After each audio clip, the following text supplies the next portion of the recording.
Hello dear student, आप सभी का मैथ्स ट्यूटर केसी सर यूट्यूब चैनल में स्वागत है।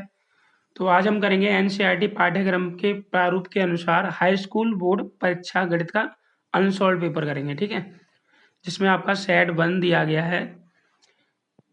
ये इसमें आपकी टाइमिंग रहती है 3 घंटे 15 मिनट। प्रारंभ के 15 मिनट परीक्षार्थियों को प्रश्न पत्र पढ़ने के लिए निर्धारित हैं।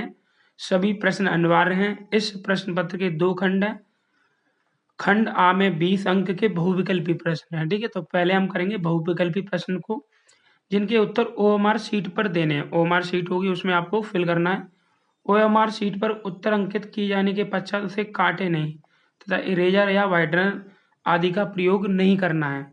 खंड वा में 50 अंक के संक्षिप्त उत्तर प्रकार या वर्णनात्मक प्रश्न है। खंड वा में कुल 5 प्रश्न है। प्रत्येक प्रश्न के प्रारंभ में इस प्रकार लिख दिया गया है कि उसके कितने खंड करने हैं। प्रत्येक प्रश्न के अंक उनके सम्मुख अंकित हैं। प्रथम प्रश्न से आरंभ कीजिए और अंत तक करते जाइए। उस प्रश्न पर समय नष्ट मत कीजिए जो आपको हल नहीं कर सकते, ठीक है। उसको आपको बाद में करना है। जो आपको आता है उसको आप कंटिन्यू करते जाइए। तो देखिए, हम पहले करते हैं ऑब्जेक्टिव टाइप। तो पहला क्वेश्चन हमें दिया गया है, ये है 2 की घात 3, 3 गुणा 5, 2 की घात 3 गुणा लासापा निकालना है हमें, ठीक है। तो लासापा कैसे निकालते हैं? 2 गुणा 3 गुणा 3 गुणा 5। एक हमारे पास संख्या ये है, दूसरी है 2 की घात 3 गुणा 3। तो जब लासापा निकाला जाता है तो क्या करते हैं, जो चीज़ कॉमन होती है पहले उसको लिख लेते हैं। देखो कॉमन ये है इसमें, तो हमने ये कॉमन लिख लिया।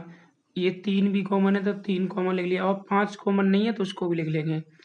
2 की घात 3 कितना होगा? 8, और 5 थी 15, 15 अट्ठे 120। तो आंसर क्या हो जाएगा आपका? 120 आंसर हो जाएगा यहाँ पे, ठीक है। इसी प्रकार से दूसरा वाला, दी गई संख्याओं में अभाज्य संख्या होगी। अभाज्य संख्या में इसमें बताना है अब। तो अभाज्य संख्या होगी, देखो 0 1, क्योंकि 1 का सभी भाग चला जाएगा। 2, 2 का सभी में नहीं जाता है, तो 2 आपकी अभाज्य संख्या हो जाएगी, ठीक है। तो इसमें आपका आंसर कौन सा हो जाएगा? सी वाला। तीसरा है, किसी बहुपद पी एक्स का ग्राफ नीचे दिया गया है। पी एक्स के शून्यंकों को ज्ञात कीजिए। अब देखो इस तरह से जब ग्राफ दिया था, ये जो है ना, ये लाइन खींची जा रही है। अब जितनी बार टच करेगा एक्स अक्ष पे, वही आपके शून्यंक होंगे। देखो एक बार ये टच किया, एक बार ये, यानी 1 2, तो कितने हो जाएंगे शून्यंक? इसमें 2 हो जाएंगे, यानी बी वाला ऑप्शन आपका सही होगा, ठीक है। फिर इसके बाद चौथा क्वेश्चन दिया है, यदि समीकरण 3x² minus 12x plus m बराबर 0, ठीक है, ये है। क्या दिया हमारे पास? चौथा क्वेश्चन ये दिया गया, यदि समीकरण 3x² minus 12x plus m बराबर 0 के मूल बराबर हैं तो m का मान ज्ञात कीजिए। तो जब हम इसका कंपेयर करते हैं ऐसे करके, ax² प्लस bx प्लस सी देगा समीकरण से, तो a बराबर क्या आएगा? 3, और b बराबर कितना हो जाएगा? माइनस का 12, c बराबर m। इसमें बोला क्या गया? मूल बराबर हैं। तो मूल बराबर होते हैं तो फॉर्मूला ये लगता है, b² माइनस 4ac बराबर 0। b कितना है हमारे पास? माइनस 12 का स्क्वायर माइनस 4a, a की जगह 3 और c की जगह m बराबर 0। 12 का स्क्वायर 144, 4 तिया 12, m बराबर 0। 144 माइनस का 12m इधर आके किसका हो जाएगा? प्लस का 12m हो जाएगा। 12 का गुणा हो रहा है, इधर आके भाग हो जाएगा। 144 बटे 12, 12 से वो कट जाएगा 12 बार। तो m बराबर हमारे पास कितना आ गया? 12। ये आ गया m का आंसर। तो देखिए इसमें ऑप्शन नंबर डी वाला सही है हमारा, 12 इसमें दिया गया है, ठीक है। अब करते हैं इसमें पांचवा क्वेश्चन। देखिए क्वेश्चन नंबर 5। 5 में क्या बोला गया? यदि x² माइनस 1/9 बराबर 0, तो x का मान ज्ञात कीजिए। तो इसको हम ऐसे लिखेंगे ना, x का स्क्वायर माइनस 1/3 का स्क्वायर बराबर 0। तो फॉर्मूला कौन सा बन गया? a² माइनस b² बराबर a प्लस बी और a माइनस बी, ठीक है। तो ये क्या हो जाएगा? x प्लस 1/3 और x माइनस 1/3 बराबर 0। अगर हम इसको x प्लस 1/3 बराबर 0 रखेंगे तो इधर आ जाएगा माइनस का 1/3 हो गया। फिर हम इसको रखेंगे x माइनस 1/3 बराबर 0, तो इधर आके प्लस 1/3 हो जाएगा। तो हमारे पास क्या आ गया, x बराबर प्लस माइनस के 1/3 हो गया। ठीक है, तो प्लस माइनस 1/3 कहाँ, ये रहा सी वाला ऑप्शन। ठीक है, अभी हमारे पास क्वेश्चन नंबर 6 है। 2x² प्लस 1 बराबर 33, तो x का मान होंगे, तो ये 2x² प्लस का 1 इधर आके -1 हो जाएगा, तो ये 2x² कितना बचा, 32। x² बराबर 32/2, 2 से काटेंगे 16 बार, स्क्वायर इधर आके रूट में आ जाएगा।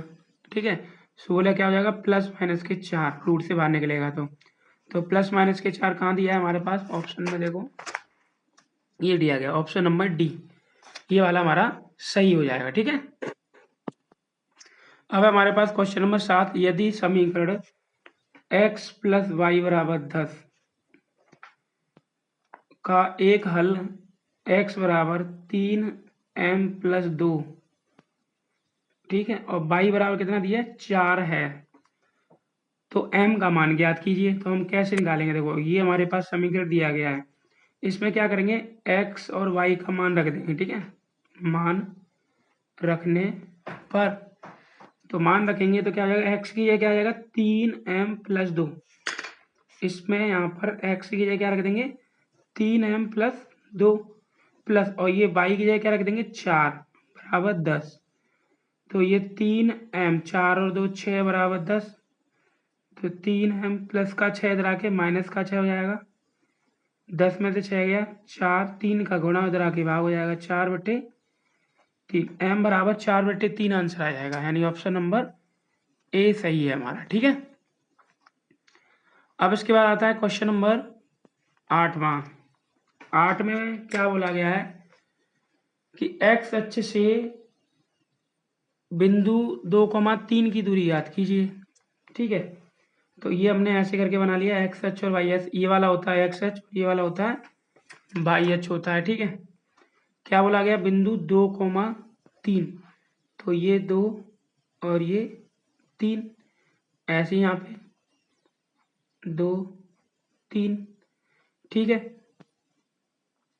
अब यहाँ पर क्या बोला गया, एक्स एच, ये क्या होता है, भुज कोटि, यानी ये एक्स की वैल्यू होती है, वाई की वैल्यू होती है, अब एक्स पे 2 है, वाई पे 3 है।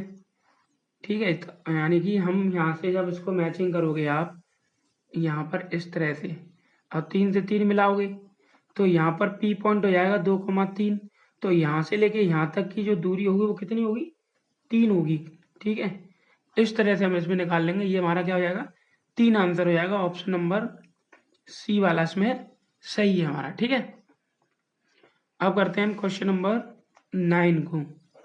9 में क्या दिया है, डी ई एफ और पी क्यू आर में एंगल डी बराबर एंगल क्यू, एंगल आर बराबर एंगल ई है, तो पहले हम डी ई एफ बनाते हैं। ठीक है, तो ये हमारा आ गया D E F, D E F, फिर पी क्यू आर, तो ये हमने बना दिया पी क्यू आर। ठीक है, D F P Q R, तो त्रिभुज डी ई एफ तथा त्रिभुज पी क्यू आर में, पी क्यू आर में इनसे हम सॉल्व करेंगे। इसमें दिया गया एंगल डी बराबर, एंगल डी बराबर क्या है, एंगल क्यू। ठीक है, फिर इसके बाद एंगल ई बराबर एंगल आर, फिर एंगल एफ बराबर एंगल पी,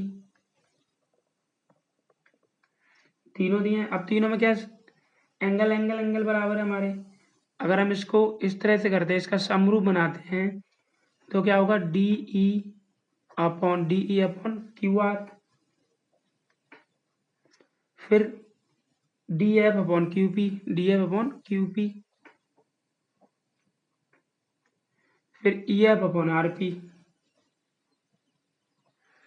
और आर पी। अब इसमें ऐसा दिया गया है क्या, यहाँ पे देखो कहीं पे भी अगर इसमें दिया गया होगा, भाई इसमें यही तो बोला कौन सा सत्य नहीं है, तो E F upon R P और D F upon P Q, ये वाला तो बराबर है। ठीक है, D E upon Q R और D F upon P Q, ये भी बराबर है। E F upon R P और D F upon Q B, ये भी सही है। डी अपॉन पी क्यू बोला गया, डी अपॉन पी क्यू, लेकिन है ही नहीं है ऐसा, तो यही ऑप्शन नंबर बी वाला हमारा सही हो जाएगा। ठीक है,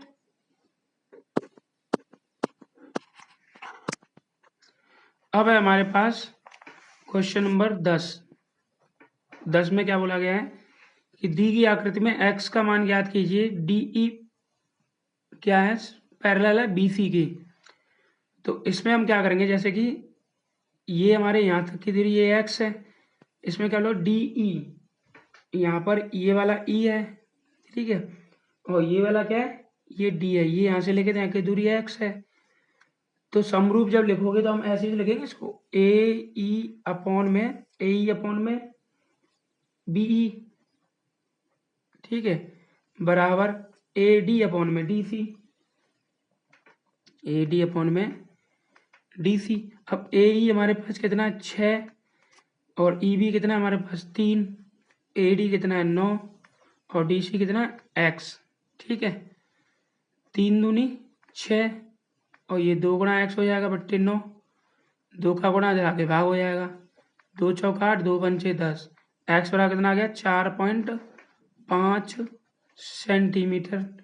कहाँ दिया 4.5, ऑप्शन नंबर सी पे, तो ऑप्शन नंबर सी हमारा सही हो जाएगा। ठीक है, अब हम करते हैं क्वेश्चन नंबर 11 को। ये है आपका क्वेश्चन नंबर 11। निम्न चित्र में ABCD एक चक्रीय चतुर्भुज है।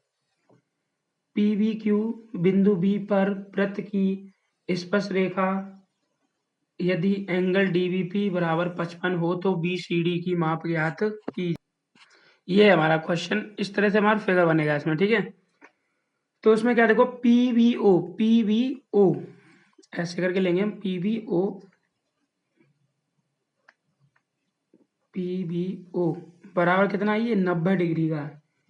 ठीक है, क्यों है, क्योंकि इसमें देखिए आपको लिख देता हूं मैं, वृत्त के केंद्र से स्पर्शी पर खींची गई रेखा लंब होती है, यानी कि यहाँ पर खींची गई रेखा क्या होती है, लंब होती है, तो इसका जो एंगल होगा वो कितना होगा 90 डिग्री का होगा। ठीक है, PBO बराबर 90 डिग्री।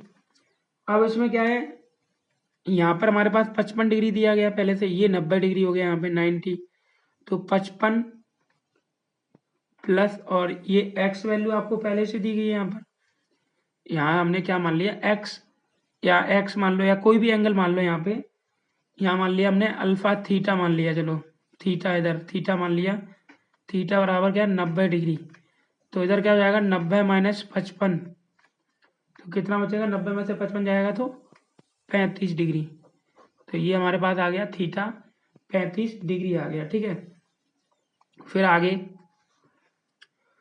क्या बोला गया इसमें कि ये समुद्री वायु त्रिभुज है हमारे। ठीक है, तो OD बराबर है हमारा, OD बराबर क्या हो जाएगा OD बराबर OB होगा, OD बराबर OB, त्रिभुज BOD समद्विबाहु त्रिभुज है, समद्विबाहु त्रिभुज है। ठीक है, तो त्रिभुज BOD ये क्या होंगे, देखो त्रिभुज यहाँ पर देखिए BOD बराबर होगा किसके, OBD के, दोनों बराबर होंगे हमारे, तो एंगल BDO बराबर एंगल OBD बराबर क्या हो जाएगा, ये 35 डिग्री हो गया ये। ठीक है, कितना हो गया 35 डिग्री। त्रिभुज के तीनों कोणों का योगफल कितना होता है 180, तीनों कोण लिख देंगे हम यहाँ पे, तो एक 35 दिया है, दूसरा भी 35 है, तीसरा हमें बतानी है एंगल BOD बराबर, ये हो गया 180 के बराबर। ठीक है, इनको जोड़ेंगे 35 और 35 70 प्लस एंगल BOD बराबर 180, तो एंगल BOD बराबर हो जाएगा 180 माइनस 70, तो क्या बचा BOD बराबर 110, ये आ गया एंगल BOD बराबर 110 डिग्री। ठीक है, ये 110 आ गया। फिर इसके बाद अगर हम देखते हैं तो एंगल BAD बराबर क्या होगा, समद्विबाहु होगा, यानी कि एंगल बी ओ डी बट्टा 2 हो जाएगा। ठीक है, एंगल बी ओ डी बटे 2। तो angle B A D, B O D कितना निकाला था, 110 निकाला था अभी हमने, तो 110 बटे 2 कितना आ गया, 55 डिग्री। तो एंगल बी ए डी बराबर 55 डिग्री आ गया, ये निकल गया। तो इसमें होता क्या है कि एक ही जीवे से बना केंद्र पर कोण, बना केंद्र पर कोण परिधि पे बने कोण के, परिधि पर बने कोण के कोण का दोगुना होता है, कोण का दोगुना होता है। इधर आके आधा हो गया। ठीक है, तो हमारे पास आ गया angle B A D plus angle B C D बराबर 180 डिग्री। तो हमारे पास क्या दिया है, ये दिया है 55 डिग्री, और बी सी डी हमें निकालना है इसमें। ठीक है, यही तो पूछा गया था बी सी डी। तो एंगल बी सी डी बराबर 180, तो बी सी डी बराबर 180 माइनस 55 डिग्री, तो कितना आ जाएगा, बी सी डी निकल के 10 में 5 के पास 125 डिग्री आंसर आ जाएगा। ऑप्शन नंबर कौन सा सही होगा इसमें, ये डी वाला ऑप्शन सही हो जाएगा। ठीक है, तो उम्मीद करते हैं क्वेश्चन नंबर 11 समझ में आया होगा। देखिए ऑब्जेक्टिव टाइप है, लेकिन इनको सॉल्व करके ही हमें पता चलेगा इसमें राइट आंसर क्या है। ठीक है,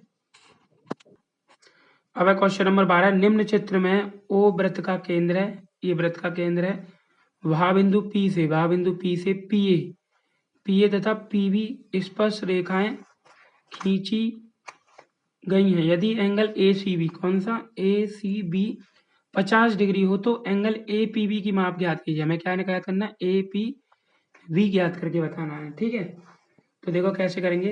angle question number 12, angle A C B कितना दिया है, 50 डिग्री दिया गया। ठीक है, तो एंगल ए सी बी बराबर होगा एंगल पी ए बी की, ए बी 50 होगा, एंगल ए सी बी किसकी होगा, पी ए बी की, दोनों बराबर होंगे हमारे, तो ये भी 50 डिग्री आ गया। क्यों होगा, मैं लिख देता हूँ यहाँ पे, ये है। ठीक है, इसमें क्या दिया गया है कि वृत्त की जीवा द्वारा स्पर्श रेखा के साथ, वृत्त की जीवा जो होती है वो स्पर्श रेखा के साथ बनाया गया कोण संगत एकांतर खंडों से बनाए गए कोण के बराबर होता है, इसलिए बराबर है हमारा। ठीक है, तो त्रिभुज ए बी पी में, ए बी बी में क्या दिया है, पी ए बराबर पी बी, इसमें पहले से दिया ही है पी ए तथा पी बी, तो पी ए बराबर पी बी।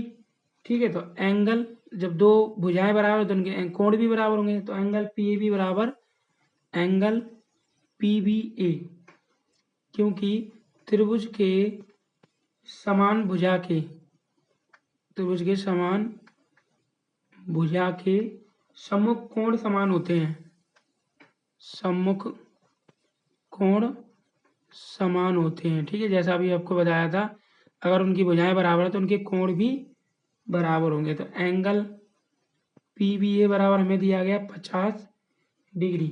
तो त्रिभुज पी ए बी में, त्रिभुज पी ए बी में तीनों अब कोण लिए जाएंगे, कौन सा, पी ए बी, त्रिभुज P A B, angle P A B, sorry angle P A B plus P B A, angle P B A plus A P B, angle A P B, ये कितना, इनका योगफल कितना होगा, 180 के बराबर होगा। ठीक है, तो ये हमारे पास 50 डिग्री दिया है, ये भी 50 डिग्री दिया है, अब ये दिया नहीं, यही तो निकालना है हमें। तो ये 180 डिग्री कितना हो गया, ये 100 plus angle A P B बराबर 180 डिग्री, तो एंगल ए पी बी इधर आके माइनस हो जाएगा, -100, तो एंगल ए पी बी कितना बचा, 80 डिग्री, कितना आ गया हमारे पास, 80 डिग्री आंसर आ गया। देखो ऑप्शन में 80 दिया है, ए वाला ऑप्शन हमारा सही हो जाएगा। ठीक है, तो इस तरह से हम इसको सॉल्व कर लेंगे। अब देखिए इसके बाद अगला क्वेश्चन 13 में क्या दिया गया, यदि 13 में बोला गया यदि साइन थीटा बराबर 1 तो थीटा का मान तो साइन 2 थीटा का मान, तो साइन 2 थीटा का मान निकाल के बताना है। ठीक है, तो देखो कैसे करते हैं इसको। अब साइन थीटा में एक वैल्यू किसकी होती है, साइन 90 की, तो साइन 90 आ जाएगा यहाँ पे। ठीक है, साइन से साइन कट गया, थीटा बराबर 90 डिग्री आ गया हमारे पास। अब हमें निकालनी है साइन 2 थीटा की, तो साइन 2 गुणा थीटा का 90 आ गया, तो कितना आ गया, साइन 180 डिग्री। इसको हम ऐसे लिख सकते हैं 90 प्लस 90, और 90 प्लस थीटा में क्या होता है, कॉस और सेक देना, तो साइन को बदलेंगे कॉस 90, कॉस 90 का मान 0, तो इसका आंसर जो आएगा 0 आएगा। अब देखो ऑप्शन में 0 दिया गया, यानी बी वाला ऑप्शन हमारा सही हो जाएगा। देखो एक बार मैच भी कर लेते हैं हम इसमें, पीछे आंसर दिए गए 13 का बी। ठीक है, सही है बिल्कुल हमारा। ठीक है, अब हम करेंगे अगला क्वेश्चन 14 वाला। देखो 14 में क्या दिया, यदि सेक थीटा बराबर 2, तो हमने लिख दिया ये सेक थीटा बराबर 2, तो थीटा का मान ज्ञात कीजिए। तो सेक थीटा बराबर 2 दिया है, तो थीटा का मान कैसे निकालेंगे, सेक में दो वैल्यू किसकी होती है, सेक में दो वैल्यू किसकी होती है, सेक 60 डिग्री, तो थीटा बराबर कितना आ गया इसमें 60 डिग्री। लेकिन इसमें क्या दिया, आंसर दिएंगे रेडियन में, रेडियन में दिए हैं, तो रेडियन में कैसे बदल देंगे हम इसको 60 को, क्योंकि पाई की वैल्यू होती है 180, 180 हम 3 का भाग लाएंगे तो 60 डिग्री आएगा, यानी कि पाई बाई 3 आना चाहिए इसमें। देखो पाई बाई 3 दिया है, ऑप्शन नंबर बी। चेक कर लेते हैं आंसर एक बार, 14 का बी सही है। ठीक है, ये हो गया 14 का बी। अब हमारे पास यदि एक घटना की प्रायिकता P है, तो इसके पूरा घटना की प्रायिकता होगी, ये निकालना है हमें। यदि घटना की प्रायिकता दी गई है, तो हम इसको कैसे निकालेंगे, किसी घटना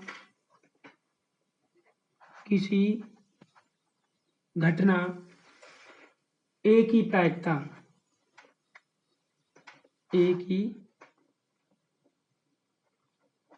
प्रायिकता, क्या होगी हमारे पास, P होगी। ठीक है, A की प्रायिकता क्या, P। अब पूरक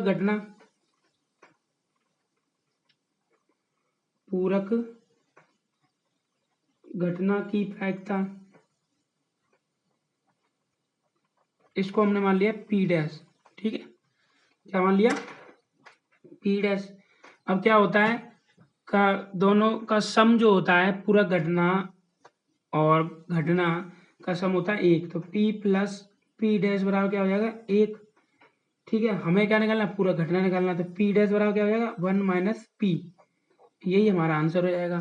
तो देखो कहाँ दिया 1 minus P, option number C वाला हमारा सही है ये। ठीक है, अब इसके बाद आता है क्वेश्चन नंबर 16 में देखो क्या बोला गया है कि यदि मीनार की ऊंचाई एवं उसकी छाया की लंबाई समान हो, मीनार की ऊंचाई एवं उसकी छाया की लंबाई, तो ये है हमारी मीनार और उसकी छाया ये आ रही है, यही तो छाया, यहाँ पे ऐसे नीचे ही तो पड़ेगी ये छाया। तो मीनार की ऊंचाई x है, छाया को हमने क्या मान लिया x, इसको h माना, इसको x माना, तो इसमें ये बोला गया कि इसका कोण बताइए क्या होगा। ठीक है, तो क्या होता है टेन थीटा ले लेते हैं हम, टेन थीटा बराबर क्या होगा, लंब बट्टे आधा, लंब हमारे पास h और ये x, और ये दूसरे के बराबर है हमारा। ठीक है, h बराबर इसमें बोला गया x है, तो h की जगह x रख देंगे, ये भी x से कट गया एक बार, तो टेन थीटा बराबर 1, और टेन में थीटा एक वैल्यू किसकी होती है, टेन 45 डिग्री की, थीटा टेन से टेन कट जाएगा, तो थीटा बराबर कितना आ गया 45, तो यहाँ पर जो आंसर आएगा 45 आंसर आएगा। ठीक है, ऑप्शन नंबर डी वाला सही है। चेक कर लेते हैं 16 में, 16 का डी। ठीक है, अब आते हैं क्वेश्चन नंबर 17 पे।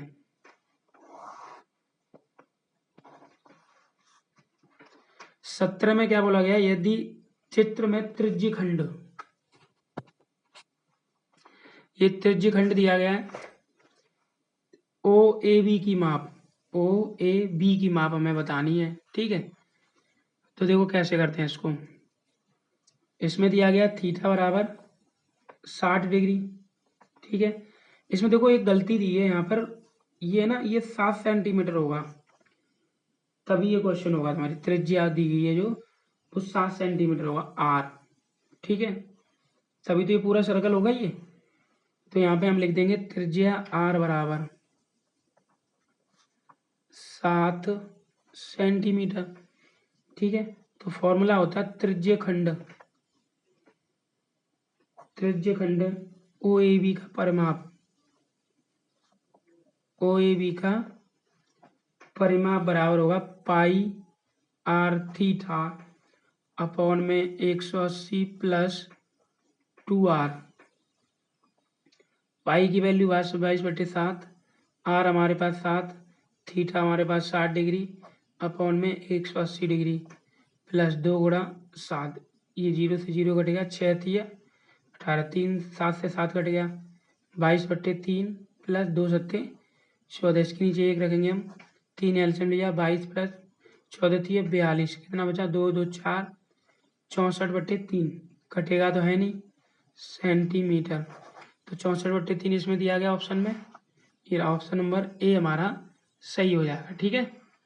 तो यही हमारा आंसर हो गया। अब हम करेंगे क्वेश्चन नंबर 18 को।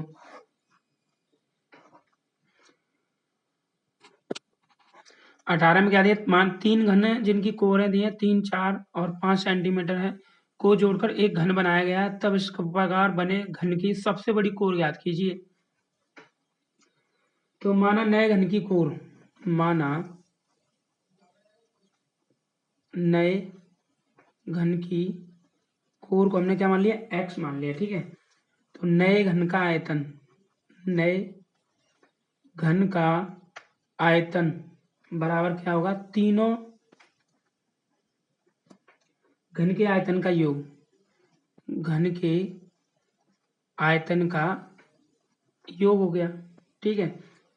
तो ये तो हमारे पास x है, क्यू हो गया, आयतन करेंगे तो क्यू भी तो करना पड़ेगा, तीनों घन का आयतन, पहले का 3 है तो 3 का क्यू, 4 है तो 4 का क्यू, 5 है तो 5 का क्यू, तो एक्स क्यू बराबर 3 का क्यू कितना होता है 27, 4 का क्यू 4 चौक 16, 16 चौक 64, 5 का 55, 25, 25 बन जाए 125, एक्स क्यू इनको जोड़ लो, 5 और 4 9, 9 7 16, एक हासिल, 6 2 8, 2 10 1 11, एक और 216, ये इधर आके क्यूब रूट हो जाएगा। 216 किसका होता है 6 का, एक्स बराबर कितना आ गया 6 सेंटीमीटर। लेकिन इसमें क्या दिया है, आंसर जो आ रहा है इसमें 12 आ रहा है। अब घनाभ बोला गया, उसमें बड़ी कोर की बात कर, बड़ी कोर पूछा गया है, ये तो खाली नए घन का आयतन निकल गया है। जब बड़ी कोर की बात होगी तो क्या होगा, उसमें 12 सेंटीमीटर आएगा, ठीक है, क्योंकि दो गुनी हो जाएगी। तो ऑप्शन नंबर आपका 12 यानी डी सी वाला सही हो जाएगा, ठीक है।